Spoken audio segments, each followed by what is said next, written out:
Well, I went for a walk with the Lord one day in the park, and I was thinking about some things that we struggle with.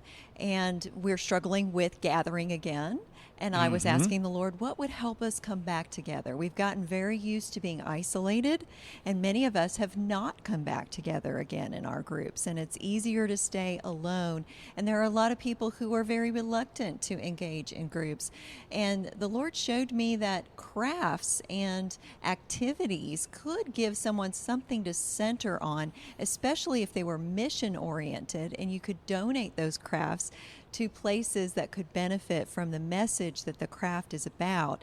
So the other thing that I was asking the Lord about is, why are we so attracted to HGTV shows and upcycling shows? It's because we feel often that we're rusty, that we're broken down, that we need to be renewed. And those kinds of activities and shows and demonstrations help us to connect with those things that are getting beautified again, that are purposeful again, that are renewed and lovely and livable.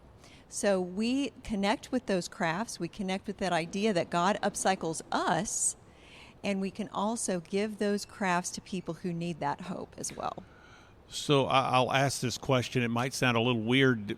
Have you been a crafty person? In other words, someone that has has done crafts and become involved in that. Yes, I kind of dabble, and I'm not an expert. So that's actually a good thing for audiences to know. These are not things that require you to be an expert crafter All right. in order to accomplish.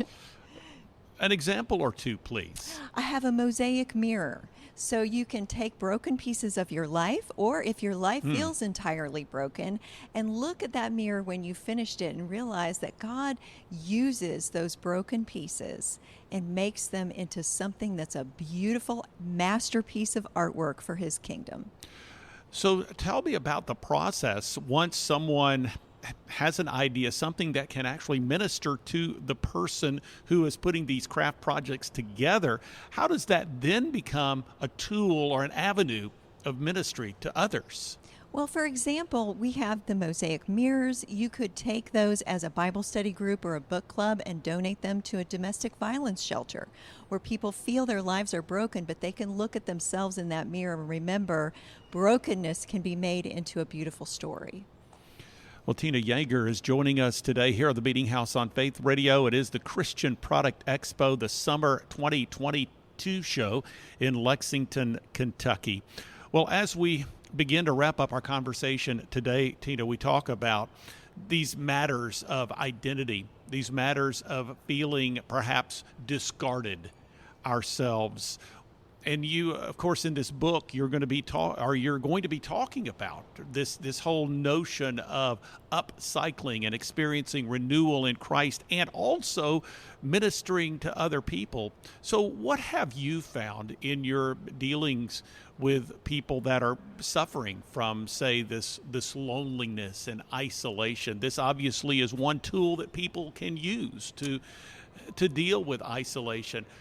What are some of the other keys that people can experience as far as really being able to overcome this feeling of isolation, maybe even being held back from re-engaging with other people again? Well, one of the chapters is called Homebody to Hug Sharer.